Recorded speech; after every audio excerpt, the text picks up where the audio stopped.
So guys, ayun yung nakuha natin na pako. Medyo madami-dami siya at saka malalaki na yung ano kasi hindi tayo nanguha ng pako kahapon. So medyo alangan, sabi ko bukas na lang. So ngayong umaga natin siya pinakuha.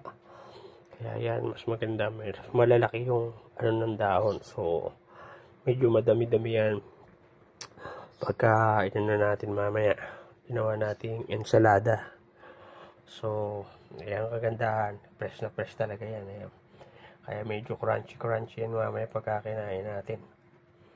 Bablanch lang natin konti sa mainit na tubig. Tapos pagka ano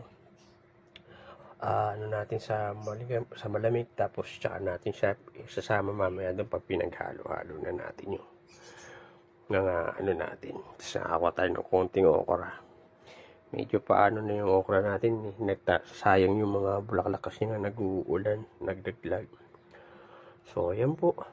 So ayan na lang muna guys ang ating video sa hinarvest natin. So mamaya gagawin natin yung ensalada.